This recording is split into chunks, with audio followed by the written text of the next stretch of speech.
Hey guys, it's Cam Kane, and we are back making NCAA videos and kind of went away from it. Thought the new one was going to be coming out, but now it's getting pushed back to 2024.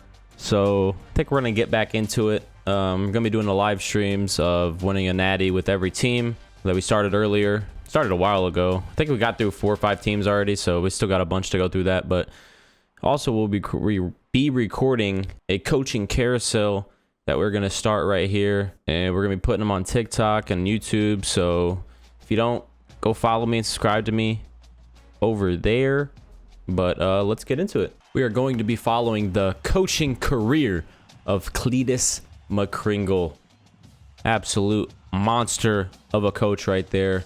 We're going to follow his journey as far as he can take us until the new NCAA comes out. So these videos won't be coming out rapidly all the time, but we will slowly get there until the new NCAA gets out. But let's start the coaching journey of Cleetus McCringle. We're gonna go at the normal conferences to start out, but then we will update them further down the road of the realignment that is coming, like Oklahoma, Texas going to the SEC, and USC, UCLA going to the Big Ten.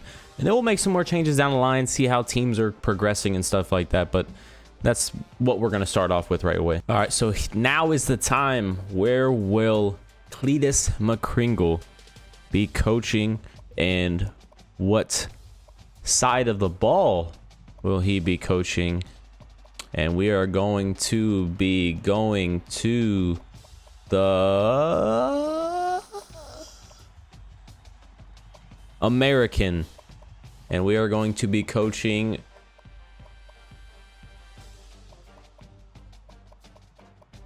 the defensive coordinator for the University of South Florida, the Bulls. As this season, they gave up the most yards per game and the second most points per game. I was going to go with Colorado because they gave up the most points and the second most yards, but you got Deion Sanders going there and all that. You know, I didn't want to take that spotlight and all that. So we're going to go to the second worst, or you could say the worst. You know, they give up more yards, just not as many points. But we're going to go try and turn around this USF defense with Cleetus McCringle. As you can see, back in the day, they were struggling as well. So maybe we can, being defensive coordinator, I might not even recruit at all. I'm just not even going to recruit, not going to do anything. Just see who the computer brings in for us, and we'll see what we can do with our players. But we will be simming through season 1. I'm going to try and get the schedule to close as their actual schedule. And then we're going to sim through season 1, and then we'll redshirt the players we need to redshirt, and then we'll start season 2. Yeah, so we'll get back to you after season 1 is over. So we end up going 3-9, 2 more wins than what they had in real life, but definitely another down year. So hopefully starting this second year at, you know, I kind of wanted to sim through this season without using our coach, but it's kind of tough to do that. I mean, I'm probably sure I could have found someone who could mod the game like that, but we don't got all that time, don't have all that effort. So we're going to get into season 2. We're going to see how the coach did at recruiting and all of that. And then we'll take a look at our defense, and then we'll go ahead and get into the game 1 of season 2. So we had a big transfer portal, getting a big 81 overall receiver from Bama, Emmanuel Henderson, Steven Parker coming over from Charlotte, Ike Roel coming from UAB, and so a defensive tackle come from Louisville, Henry Bryant. So obviously we won't be able to use them in the first year that we take over the defense, but we got 3 big defensive players coming to our side and a big wide receiver to help out the offensive side of the ball. So hey, maybe things are looking up here at USF. So not a great recruiting class. We got 19 total prospects, leaving us at 108. I mean, you throw the transfers in there, it probably goes up. So I wouldn't say it's an overall bad offseason, but definitely not the greatest. All right, so looking at the defense after position changes and training results and all of that, we get 2 big upgrades from the left ends right here. Jason Vaughn and Michael Williams. Williams being the freshman, only 1 point under Jason Vaughn. We might give the call to Michael Williams just so he's younger. We can get him progressing, going in the right direction earlier to help our defense out. Not just looking at this first season, but looking at the season after. Maybe throw Jason Vaughn in at defensive tackle sometimes just to get him in the game, because he probably will be one of our best defensive linemen. Looking at the right ends, same thing over here too. Eddie Kelly, the freshman, getting a big upgrade, and Tremel Logan not really getting as big of an upgrade. I think we might give the nod to Eddie Kelly. So we have 2 freshman red shirts coming off those ends. Like I said, we might move Vaughn over to defensive end, not defensive tackle, to help this out, because most of the time we'll be running a 4-3, but it's kind of a hybrid. We run a bunch of different stuff. That's the defensive line. Linebacker, we're really young as well. So 78, 74, 74. Sophomore, freshman, junior, freshman, 83. Jalen Schuler is going to kind of be our main guy in the linebacking core. Hopefully he can lead us. Christian Williams, going to be our main corner, but Amaris Brown is definitely going to be our main corner. I gave him a red shirt, even though he probably started in real life, because we're gonna need people to help us out in the future, and he's gonna be a big part of that. Big +6, 85 as a freshman redshirt is big. And yeah, a bunch of sophomores under there, so you know, we're kind of young. Free safety TJ Robinson Jr., and then you know, a couple more sophomores. So we got a lot of sophomores as I'm looking around here, so we are decently young. I think we have a good defense going into this season. All right, here we go. First game of year 2, the year after the USF defense was total shit. Can Cleetus McCringle turn them around? We played at Florida last year, so Florida is coming to USF this season to start off the season. And let's go ahead and get into it. But here we go against the Florida Gators. Team's very balanced, 83s across the board. So Florida started with the ball, drove down the field and missed a field goal. So here we go. Or sorry, we drove the field and missed a field goal. I'm confused all over the place. First play is a run, and Kelly is gonna not get the tackle, and that's gonna be a first down. There's a pass. Williams gets some pressure, but the pass is away. That's gonna be a 21-yard pickup through the air. We got the pressure on the quarterback, but just didn't have the coverage over the top. It is a run, and Kelly can't make the tackle. My user tackle is terrible. And Montrell Johnson gets the first down. Florida keep moving the ball with ease. Another run up the middle, and we finally read this one and get a good push. And it's going to be a 3-yard loss. So starting off slow, but finally getting them in the backfield. It's going to be a screen. Chaney reads it, gets over there, but gets the tackle broken, and we finally wrap him up and bring him down. So we hold him to a field goal here, and it's going to be good. Offense goes 3 and out right away, and we are back on defense once again. It's going to be another pass here. Richardson's got a man on the side. It's going to be a run up the middle here, and we're going to get him in the backfield for a 3-yard loss. Get some pressure on Richardson and end up getting a sack. Let's go. But they do end up getting a field goal on the board, so it is 3-3. Harris coming off this edge, gets some pressure, and Brown's going to get the interception. The pressure was just enough to make Richardson throw a bad pass, and we get our first interception.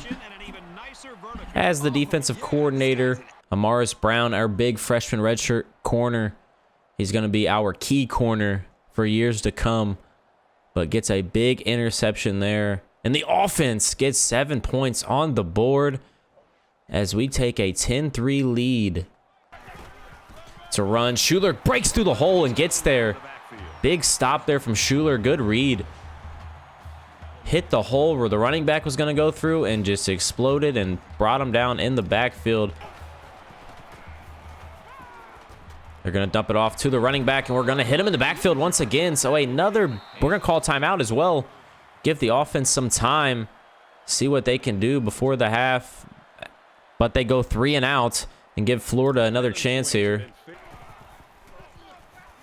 Over the top. Brown with another interception.